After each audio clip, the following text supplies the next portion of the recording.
ધોળકામાં ઈદ ઉલ અઝહાના પર્વની મુસ્લિમ બિરદારો દ્વારા ઉજવણી કરવામાં આવી છે। ઈદ વિશેષ નમાઝ પડવા મસ્જિદોમાં લોકો ઉમટી પડ્યા છે। દેશમાં સુખ શાંતિ અને સલામતી રહે તેવી દુઆ માંગવામાં આવી છે। અમદાવાદ જિલ્લાના ધોળકા નગરમાં ત્યાગ અને બલિદાનના પૂર્વ ઈદ ઉલ અઝહાના પર્વની સોમવારે મુસ્લિમ બિરદારો દ્વારા હર્ષોલ્લાસપૂર્વક ઉજવણી કરવામાં આવી હતી। ધોળકા નગરની વિવિધ મસ્જિદોમાં સવારે ઈદની વિશેષ નમાઝનું આયોજન કરવામાં આવ્યું હતું। ઐતિહાસિક જુમ્મા મસ્જિદમાં સવારે 8 વાગે, ખાન મસ્જિદ ઈદગાહ ખાતે સવારે 9 વાગે ઈદની નમાઝનું આયોજન કરાયું હતું। વિવિધ મસ્જિદોમાં નવા વસ્ત્રો ધારણ કરીને મુસ્લિમ બિરદારો ઈદની નમાઝ પડવા આવ્યા હતા। નમાઝ બાદ ઇમામ સાહેબના દેશની સુખ શાંતિ અને સલામતી માટે ખાસ દુઆ માંગી હતી। દેશના લોકો વચ્ચે પ્રેમ ભાઈચારો જળવાઈ રહે તેવી દુઆ પણ કરી હતી। ઈદની નમાઝ બાદ મુસ્લિમ બિરદારોએ એકબીજાને ગળે ભેટીને ઈદ મુબારક પણ પાઠવ્યા હતા। હિન્દુ ભાઈઓએ પણ મુસ્લિમ બિરદારોને ઈદની શુભકામના પાઠવી હતી અને સદભાવનાનો પરિચય આપ્યો હતો। ધોળકા ટાઉન પોલીસે ઈદ નિમિત્તે જરૂરી પોલીસ ચુસ્ત બંદોબસ્ત પણ ગોઠવવામાં આવ્યો હતો।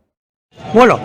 अल्हम्दुलिल्लाह अल्लाह पाक के एहसानों करम से और उसकी फजल व एहसान से आज धोलका शहर में तमाम मसाजिदों में मुख्तलिफ़ वक्तों में जमा होकर नमाज ईद अदा की गई है।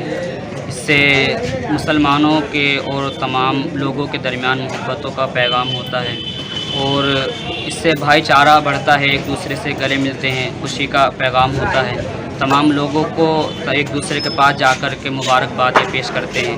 यहाँ पर आखिर में दुआ होती है, उसमें मुल्क के अमन व अमान के लिए, सुकून के लिए, सलामती के लिए दुआ की गई है। मुसलमानों के दरमियान इत्तेफाक इत्तेहाद रहे, इसके लिए दुआ की गई है।